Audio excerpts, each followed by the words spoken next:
Hi, everybody. Al Bernstein here with another one of my boxing hangouts, and this a special one because we've revisited the idea of having you do questions which I can answer, so that way you can pick my brain a little bit about boxing and whatever else. And we have questions in a couple of different formats, ones that you have sent in via text over a number of different platforms, and also video questions that have been submitted, and also someone that's going to join us as we do this hangout as well. So with all that, let me bring in the gentleman who organizes all this, the producer of the hangouts, my good friend Dan Parks. Dan, I love this format. Gives us a chance to interact with the fans. Absolutely, Al. This is what it's all about. This is what the Hangout experience is really about, and we've had some really excellent participation from people on Twitter and Facebook, and like you mentioned, we've had several people who put in some video questions, and we have Alex, who's going to be joining us a little bit later from San Francisco, and some really good questions for you to find out what you think. Nothing on foreign policy, right? Not today. Not today. Okay, good. I was nervous for just a second there because I haven't boned up as well as I should on that.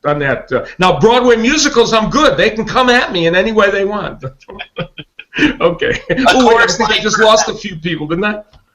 I'll take a chorus line for 1,000, Alex. Exactly. Thank you, Alex. All right, what do we got? You want to start off with something? Absolutely. Okay, our very first question came in from Martin S. He has a really good question. Julio Cesar Chavez just left Joe Goosen to go train with Robert Garcia. Is that a good call or a bad call? Yeah, Chavez Jr. has changed trainers more than you and I change shirts. He's run through many Hall of Famers like Freddie Rhodes, Joe Goosen, number of others. And Robert Garcia is a fine trainer, just like Joe Goosen is a fine trainer. Freddie Roach is a fine trainer.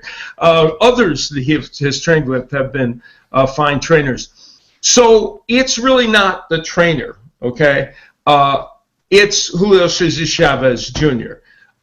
When a fighter changes trainers this many times, and when it's constantly a new regime, I don't think you have to be a genius to know that it raises all kinds of issues. Now, in his last fight, first of all, we should say that Chavez Jr. is fighting on July 18th, it appears, and fighting, I think, Mario Reyes, I believe, who's a middleweight coming up to fight him at the 168-pound division, assuming Chavez can get down to 168. Now, in his last fight, which we did on Showtime, Chavez Jr. and his management team made a horrendous, let me emphasize that, horrendous decision to fight Andre Fonfara, who was a true 175-pounder who had given Adonis Stevenson a very tough fight, very nearly beat him, had him down, though he lost a decision by a fairly wide margin. But Andre Fonfara is good. He's big. It was a ridiculous decision. That loss had nothing to do with training with Joe Goosen, who, by the way, is a superb trainer. So I think Chavez Jr. could go train with the person that, handles all the people on The Biggest Losers on NBC, and it wouldn't make any difference. The fact of the matter is it's all up to Chavez Jr. Will he work at it? Will he show the kind of work ethic it takes to get the job done? And by the way, they're back to the old formula, fighting kind of people moving up in weight to fight him. In this case, it's a middleweight coming up to 168. So whether Chavez Jr. does well on July 18th or not, I don't think will have much to do with who he trains with. Got it. Great answer. Okay. Next question, Al. And this came from 7 different people in one variation or another. And I'm going to take a guess that you've probably had this question 8 trillion times also, but let's go ahead and get it out there. Do you believe Manny Pacquiao was really hurt? And if he was, should there be a rematch? There's no question that Manny Pacquiao had some kind of injury, whether it came before the fight, which most people seem to think it did, and people I've talked to indicate that there was definitely an injury prior to the fight that they had to deal with. Was it exacerbated during the fight? Probably. And so Was Manny Pacquiao in some way damaged goods in this fight? Probably. They would make the claim that many times fighters are hurt going into fights or have injuries of some kind. And which brings us to the question, does he deserve a rematch? Should there be a rematch? Time fixes everything, doesn't it? Things that I would go back to the great chase of the Bronco with O.J. Simpson. Did anyone think at that moment that O.J. Simpson was going to be acquitted of a crime when we watched him being chased by police in the Bronco? Time brought a different kind of a situation. And so when it comes to boxing matches and public perception, things change over time. So it's possible that while right now there might not be a huge appetite for Pacquiao and Mayweather to fight, who knows, maybe down the road after Pacquiao's fought again, if in fact he has, or in fact is just ready to fight, will people want to see him in against Mayweather again? We'll see. Awesome. Okay, Al, I'll tell you what. Let's go ahead and bring in our live questionnaire. Perfect. Who's coming in from San Francisco. This is Alex Baker Lubin. Hi, Alex. Hi, how's it going? Awesome. Alex, thanks for joining us. Thank you very much for having me. Go ahead. What's your question for us? Sure. So I wanted to know, who did Al think would be a next opponent for Gennady Golovkin? It's intriguing. Golovkin, he's in a middleweight division that isn't very deep. He just fought Martin Murray in the fight previous to this last one with Willie Monroe. And Martin Murray might arguably be the second best middleweight in the world. Dispatched him in what was actually not a bad fight. But the division itself doesn't have a lot of depth. And that's what's hurt him. I wouldn't mind seeing him in against the winner, against either Andy Lee, who just had a draw with Peter Quillen, who has a title, or Peter Quillen, I think would be a terrific opponent as well. Now, those are not the big fights that people want that people have talked about. The bigger fights are in fact at bigger weights, and that is against Carl Froch or Andre Ward. They're talking about the Carl Froch fight. I think it's a reasonable possibility. They could put 80,000 people in Wembley Stadium for that fight. It would be a challenge for Golovkin because Froch is a true 168-pounder who not only hits with decent power at 168, but has a 168-pound chin. No, he has a 200-plus pound chin, because trying to hurt Carl Froch is not easy. So that's a challenging fight for Gennady Golovkin, but I think it would be an intriguing one for sure. Awesome. So then I was curious as to, who do you think Andre Ward would fight, assuming he looks really impressive against Paul Smith in a couple weeks? Yeah, he of course also is one that we just mentioned as a possibility for Golovkin. Andre Ward is in a little bit of a pickle like Golovkin is in some ways, because finding the right opponent for him is difficult. He's already beaten Carl Froch. Froch is getting ready to retire, and I think only the Golovkin fight is one that really would lure Froch to fight at this juncture. So for Andre Ward, it's a little tricky finding the right person to fight. I think they want to see how he looks in that fight, whether he's back to his old self. He too, of course, could take on Golovkin. I think that's a fascinating matchup. Awesome. And then, assuming next weekend Cotto looks very impressive against Gil, is Canelo the next stop for him? I think yes, because number one, it's a fight that can be made. It's a fight they've already begun negotiations on, and it is a very lucrative fight, and one that boxing fans will enjoy seeing. Here's Canelo, who's essentially a 154-pound fighter, and Cotto really is a 154-pound fighter too, maybe a 147-pound fighter who is up there around 160, where he probably doesn't even belong, but he was able to get his win over Martinez. I think that fight is going to be a huge fight in boxing. I think it's a fight that will draw very good pay-per-view numbers, and more importantly, will be an exciting and interesting match that boxing fans will enjoy seeing. Awesome. Also wanted to get your take on what do you think is next for Ruslan Provodnikov? That's a tricky question. You know, he had a very tough fight with Lucas Matisse. I actually thought Matisse won the fight by a little more than the judges had it. However, Provodnikov fought very well in that fight. I think you could put Provodnikov in with any 140-pounder in the world and some 147-pounders as well, and you would end up with an exciting fight. I don't think Matisse will fight a rematch, so I think we can kind of rule that out.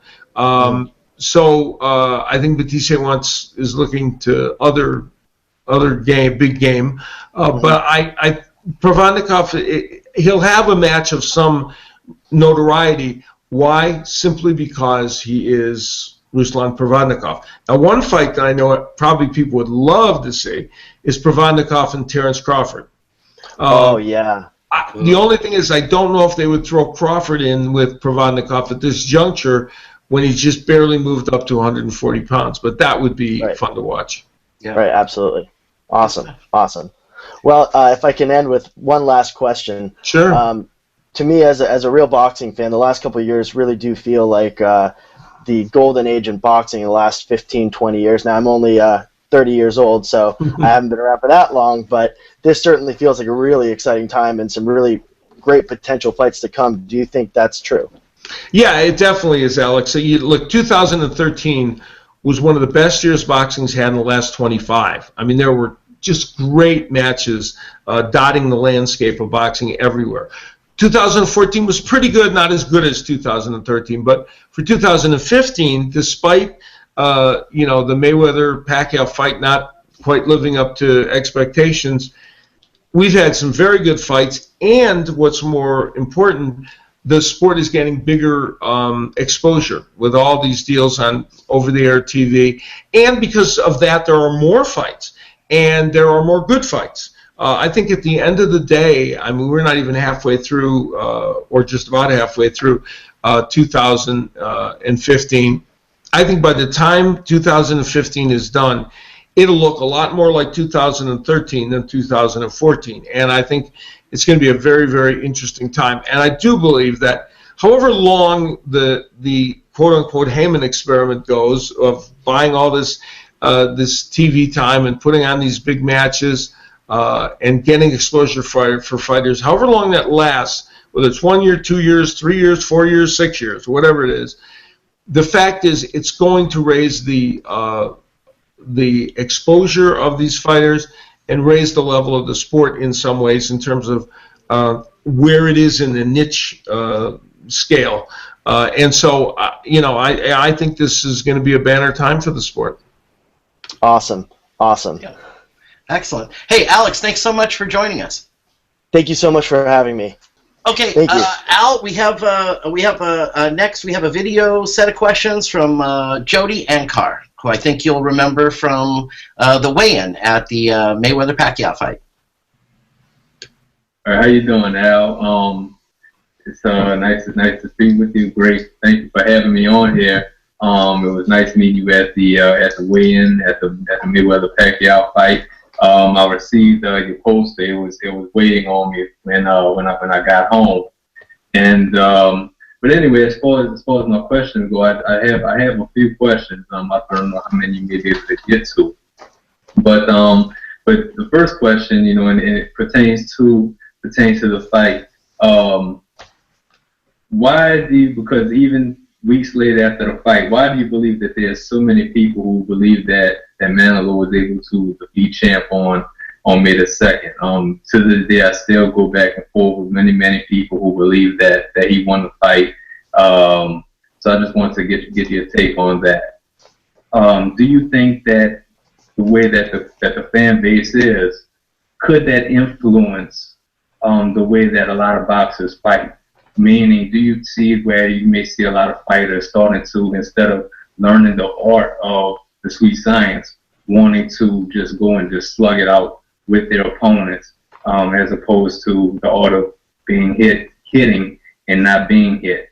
Because in my opinion, I think that you could get two drunk people in the bar to go in the parking lot and slug it out, but that doesn't really display any kind of skill. Also, Al, I wanted to get your take on what do you think about, and I don't want to mention any names, but media who obviously don't really watch the sport or who's not really into the sport, having such a large audience to be able to speak to and being able to influence the way that they look at fights, but are just totally just off as to giving the public an accurate representation of what they should be looking at, as opposed to somebody who knows boxing, such as yourself. What is your take on that? And another question I have, Al, is last one for Champ, for Floyd Mayweather, for his 49th fight. Who do you see him possibly fighting? But do you think that there's a fighter who can push him in that last fight? And also, do you think that, I know he said no, but do you think that he may actually go for 50? And if he does, who do you possibly see him fighting in that 50th fight? Well, interesting set of questions. There are a number of people that believe Manny Pacquiao beat Floyd Mayweather. Pacquiao apparently included when he surprised the TV audience, I think, by suggesting he had won afterwards. You know, when I look back at that fight and kind of reviewed it, I found that you might be able to get to 5 rounds that Manny Pacquiao won in the fight. My problem was getting to 7. I don't know how you get to 7 rounds that Pacquiao won in that fight. And that's where I think we get into the issue of the idea of saying that he won the fight. There were a number of close rounds, and there were some rounds in which he could have easily stolen them. But to me, the 8-4 score or 7-5 score feels like it's probably within the right province of, in the right sphere. Also, the question about fighters being influenced by the marketing end of things, more so than whether they'll win or what's the easiest path to victory. And clearly that's an age-old question. The one fighter who's been able to quote-unquote get away with fighting however he wants is Floyd Mayweather. You know, he has created, I said during the broadcast of his fight with Pacquiao, that he fights like a businessman, you know, very careful not to overspend in his punches, fiscally conservative with his punches, and wants to keep the balance sheet even. And he's been able to do that. You know, he knows exactly what he needs to do to win these fights, and he's not going to do at all a bit more. But a lot of fighters are not in that position, so they are thinking of how well they may market themselves and whether they're creating excitement and need to for fans. But I do believe that, you know, each fighter is given a certain set of circumstances. Whether you're a tall boxer puncher or you're a short fighter who works the body well, or whoever you are, you kind of tailor your boxing style to what you do best. That's what trainers do in the gym. That's what the fighters end up doing for themselves with the help of the trainers. And so I'm not sure the bigger global picture of whether you're more marketable at the end of the day is going to trump how well you can prepare to win based on the skill set you have and the physical attributes that you have. Now, the last question about media experts that or media people that decide they're experts on the sport of boxing. Here's where I think we, you know, this all kind of coalesces into a very messy situation. And we had it for the Pacquiao-Mayweather fight, to be sure. Everyone that's in the media has a right to cover the sport of boxing, and it's good if they cover the sport of boxing. Everybody should want that. And I often liken boxing to hockey or soccer, sports that don't get as much coverage as they would like, and are courting coverage. But in those sports like boxing, the problem is that sometimes people that are covering the sport, who don't cover it during the course of the year or don't have a history in the sport, decide they are quote-unquote experts. And instead of just covering the sport, they decide that they can be analysts of the sport.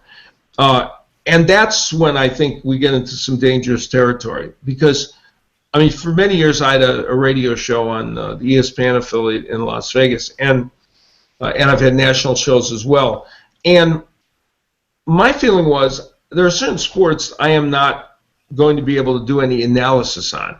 Hockey, for instance, is one of them, since I'm using that as the example today. But what I can do is have a guest on and research enough to ask intelligent questions that I think the fan might be asking, whether it's a hardcore hockey fan or a casual fan, and know as much as I can to make that interview seem intelligent.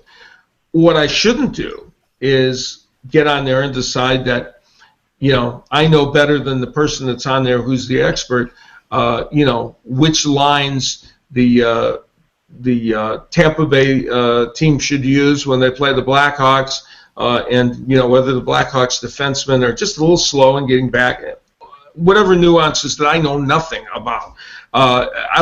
There's no reason for me to try and have an opinion on any of those things. And that's when I personally have issues with some of the media.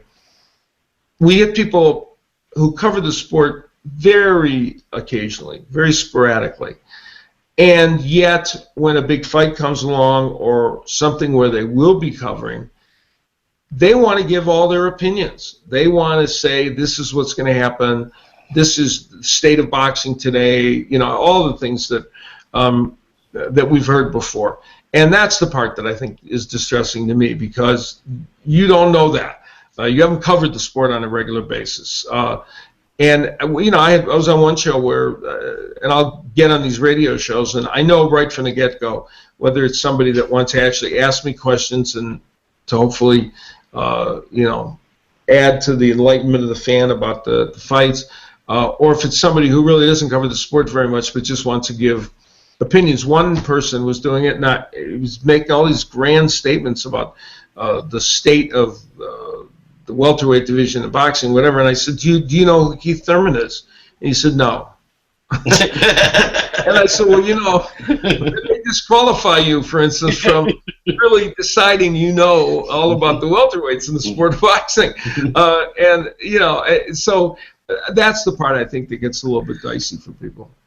Okay, Al, fantastic. Our next question is another one of our video questions, and it comes from Ed Steinfeld. And here's his video and his questions. Hi, Al. Thanks for taking my question. Actually, I've got three.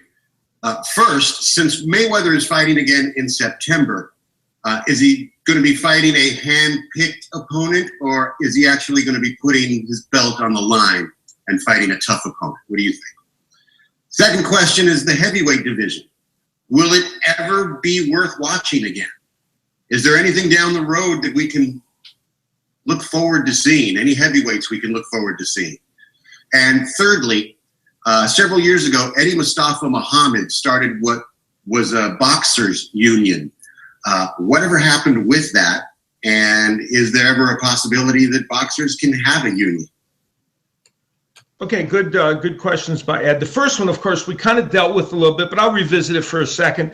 The answer to this question is actually both. It's yes to both, in my opinion. It is handpicked because Floyd Mayweather's opponents are pretty much always handpicked.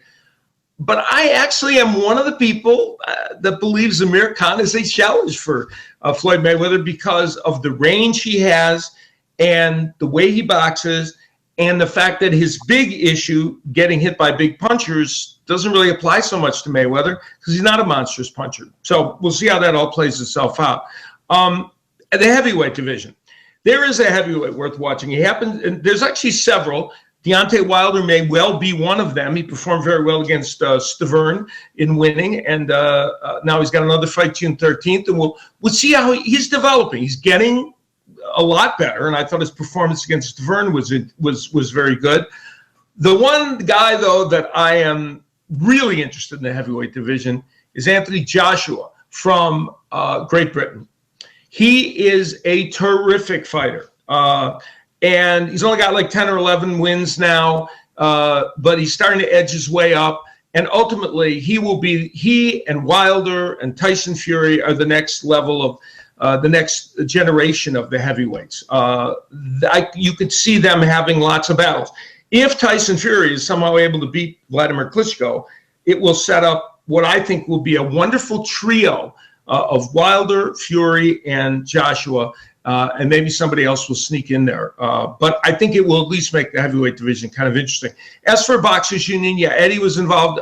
Jerry Cooney was trying very hard to get not a Boxers Union, but more a pension for boxers.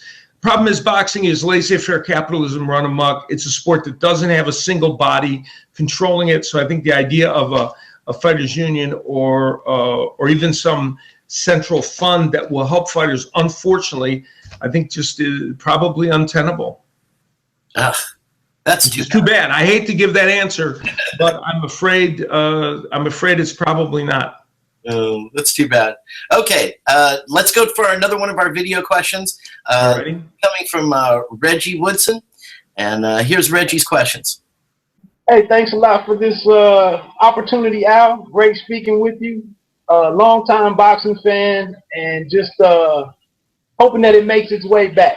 First, as a member of as a boxing journalist, long-time boxing journalist, on a scale of 1 to 10, what would be either your frustration or heartburn that the Manny Pacquiao Floyd Mayweather fight, it didn't take advantage of the magnitude of it and really draw additional fans in that didn't, people that weren't fight fans and boxing fans before that fight. I think they kind of the magnitude of that fight drew in a lot of people we usually don't see in the tent. And I think the next day, at work, I had to defend boxing all over again. So 1 to 10, do you have a level of frustration as a boxing journalist, and why, whatever number you say? Question number two. I think the only fight out there for Triple G that seems, for Gennady Golovkin, that seems possible is probably Canelo. And I know Canelo would be, well, he's at 154 and Triple G's at 160. My fear is, does that have to go to pay-per-view? I'll let you answer, but does that have to be pay-per-view? Or do you think it's something that they could keep on just the premium channels, and then maybe a rematch, if it warranted a rematch, maybe that could go on pay-per-view? Those are good questions. My frustration level on a 1 to 10 meter is probably around a 7, and it doesn't have to do so much with exactly with the fighters. Or the fight wasn't terrible. It wasn't a terrible fight. It wasn't a wildly exciting fight, but it wasn't a terrible fight. The problem, of course, is for that fight to have lived up to the attention and hype it got, it would have had to be Hagler-Hearns times 5, right? There's no way it could live up to all of it. If it had been just a little bit more exciting, I think we would have escaped people like Reggie having to go to work and try and explain to casual fans why boxing's really good, even though they didn't see that. And by the way, the undercard wasn't very good, and that's a shame. And we've had, I'm not gonna be a party line guy here, but on some of the Mayweather pay-per-views we've had on Showtime, I think we've done a better job with undercards. This one, for a variety of reasons, we only had 2 fights, and they were showcases. But the undercard could have helped the process a little bit. Now, the reason I say there's frustration is because, yes, this was an opportunity, as all these big pay-per-views are, when there's a fight that gets the casual fan to see.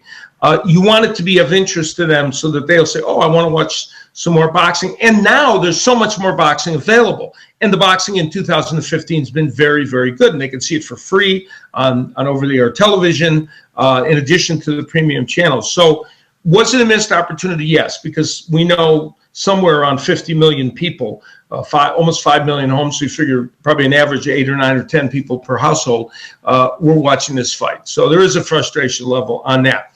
As far as Gennady Golovkin is concerned, the Canelo fight, by the way, Reggie, could be at 160 and probably would be because Canelo's already fighting slightly over 154 and wants to be a middleweight and will likely fight Cotto next. At 160 for a title. Now, let's say Canelo beats Cotto for a middleweight title. How big would his fight be then with Gennady Golovkin? I mean, the pressure would be immense to make that fight in 2016, and would be a monstrous fight and would likely be a pay-per-view. I think it would be a pay-per-view because it would have that kind of gravitas. It would be hard for, in this case, HBO has both Canelo and Golovkin. It would be very tough for them to pay the amount of money that would be probably required to do that fight. So I would see that one being on pay-per-view. But good questions, Reggie. Good stuff. Okay, last question, and this is one that you've kind of answered in another way, but we'll kind of I think you might find somebody else. Any great up and coming fighters to watch that the general boxing fans may not have heard about? Well, I mentioned one of them in Joshua, the heavyweight, that is a very, very good fighter, and he might still be my number one choice because he's not that well known on this side of the pond and is known elsewhere, but not, I don't think, known as much as he would like to be over there even. So he, strangely enough, here I am suggesting that the heavyweight division has one of the best prospects among younger fighters, but he might still be my number one choice. So I can't wait to see him against top competition. He's won the Olympic gold medal. He's just a very, very good fighter. So I think, and the other guy I would mention he's not unknown by any stretch of the imagination, but and across the pond, he is very popular, but hasn't been seen here in the United States. And ironically, I saw just signed an agreement with Al Heyman, who isn't signed to Al Heyman. Dan, you're the only person I know that isn't. Well, me too. I guess that's two of us. He'll be getting into your business and my business and signing us up any day now. But although he is staying with Barry McGuigan and his promotional company, but has signed with Heyman as his advisor. So this is Carl Frampton, who is already a champion. Yeah. But a lot of people on this side of the pond have not seen him. And now with that signing, I guarantee you, that means we expect to see him against the likes of Leo Santa Cruz, maybe against Rigondeaux, maybe Abner Mares. And I will tell you, I am an unabashed admirer and appreciator, if there's such a word, of Carl Frampton. He is very good. And by the way, I love Scott Quigg, who's another very good fighter in that division over there. But Frampton, to me, is an electric, special fighter. And when he fights over in Belfast, I did the fights for ITV when he fought there the last time. The atmosphere is tremendous. So he's another one that I think, even though he's already a champion, I think will expand his universe to more boxing fans. Excellent. All right. So, hey, this was a lot of fun. I love doing this. I love the idea of getting a chance to answer all of your questions. My thanks to Dan for doing such a great job in pulling all this together. It's not easy. And Dan, we're gonna have to do this. I think we should do this once a month. What do you think? I would love to do it, Al. This is a ton of fun. We had really great participation from everyone. Yeah. Time through all of our networks, and we had several people who wanted to be part of it that couldn't just be here or record for any reason. So I think that something we should be doing a lot more often. Very good, and we will, and we're gonna be happy to take all of your questions and your participation. Hope you enjoyed this hangout. Of course, we'll be back with more quick hits, more boxing hangouts as we continue to have a dialogue with you about the sport of boxing. So take care, everybody.